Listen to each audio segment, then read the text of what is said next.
3:45 ಇಷ್ಟು ಮುಗಿಸಾಯ್ತು. ನಿನ್ನೆ ಅರ್ಧ ಉಳಿಸಿದ್ವಿ. ಅಪ್ಪ, ಎಲ್ಲೆಲ್ಲೋ ಗಾಯ ಮಾಡ್ಕೊಂಡಿದ್ದೀನಿ, ಕೈಯೆಲ್ಲ ಕಿತ್ಕೊಂಡೋಗೈತೆ. ಅಯ್ಯೋ ದೇವಾ, ಏನಪ್ಪ ಇದು ಕತೆ ದೇವಾ. ದುಡ್ಡು ಉಳ್ಸೋಕ್ಕೋಸ್ಕರ ಕೆಲಸ. ಯಾಕೆ ದುಡ್ಡು ಉಳ್ಸೋ ಕೆಲಸಗಳು ನಾವು ನೋಡಿದ್ವಿ. ನಾನು ಆ್ಯಕ್ಚುಲಿ ಇಲ್ಲಿ ಇವಾಗ ಆಗಿರೋ ಕಪ್ಪಿಗೆ ಏನಾದರೆ ವಿಡಿಯೋ ಮಾಡೋದ್ರೆ ಜನ ಹೆದರ್ಕೊಂಡು ಓಡೋಗ್ಬಿಡ್ತಾರೆ. ಇದನ್ನು ರೆಡಿ ಮಾಡ್ಕೊಳ್ಳೋಕ್ಕೆ ಹೆಚ್ಚು ಕಡಿಮೆ 1 ತಿಂಗಳು ಬೇಕಾಗತ್ತೆ ನನಗೆ. 1 ತಿಂಗಳು.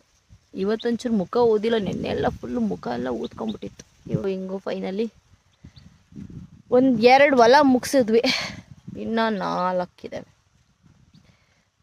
ಬೆನ್ನು ನಿಂತು ಬೆನ್ನೆಲ್ಲ ನೋವು. ಯಾರಿಗೆ ಹೇಳೋಣ ನಮ್ಮ ಪ್ರಾಬ್ಲಮ್ಮು? ಎಲ್ಲ ಕೆಲಸನೂ ನಾವೇ ಮಾಡ್ತೀವಿ ಅಂತ ಹೋದರೆ ಹಿಂಗೆ ಆಗೋದು ಲೈಫು. ಒಂದಷ್ಟು ದುಡ್ಡು ಖರ್ಚು ಮಾಡಬೇಕು, ಆದರೆ ಏನು ಮಾಡ್ತೀರಾ, ಆಳಿಗೆ 600 ರೂಪಾಯಿ. ಒಂದು ಆಳಿಗೆ 600 ರೂಪಾಯಿ. ಒಂದು ಆಳು ಕರ್ಕೊಳಕ್ಕಾಗಲ್ಲ.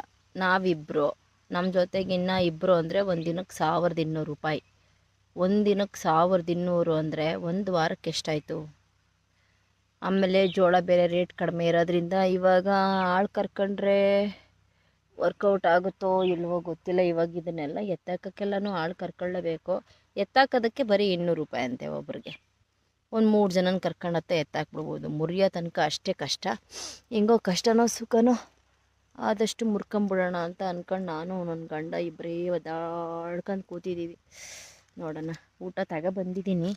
ಇವತ್ತು ಬೆಳಿಗ್ಗೆನೇ ರೊಟ್ಟಿ ಮಾಡಿದ್ನಾ, ರೊಟ್ಟಿ ಮಾಡಿ ಅವ್ರಿಗೆ ಕೊಟ್ಟು, ಮಕ್ಳಿಗಿಬ್ರಿಗೂ ಕೊಟ್ಟು ಅವ್ರಿಗೆ ಸ್ಕೂಲಿಗೆ ಕಳಿಸಿ, ಅನ್ನ ಸಾಂಬಾರು ಮಾಡಿ, ಜೊತೆಗೆ ನಮ್ಮ ಮನೆಯವರು ಬರೀ ಅನ್ನ ಸಾಂಬಾರು ಮಾಡಿದ್ರೆ ತಿನ್ನಲ್ಲ ಅಂತ ಹೇಳ್ಬಿಟ್ಟು ಮೂಲಂಗಿ ಆಲೂಗಡ್ಡೆ ಹಾಕಿ ಸಾರು ಮಾಡಿ ಒಂದು ಮೊಟ್ಟೆನೂ ಬೇಯಿಸ್ಕೊಂಡು ಬಂದಿದ್ದೀನಿ.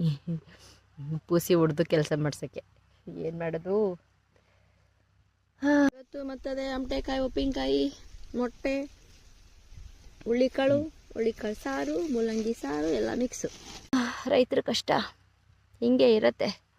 ಎನಿವೇಸ್, ಮತ್ತೆ ಮುಂದಿನ ವಿಡಿಯೋದಲ್ಲಿ ಸಿಕ್ಕೋಣ. ಟೇಕ್ ಕೇರ್, ಬಾಯ್ ಬಾಯ್.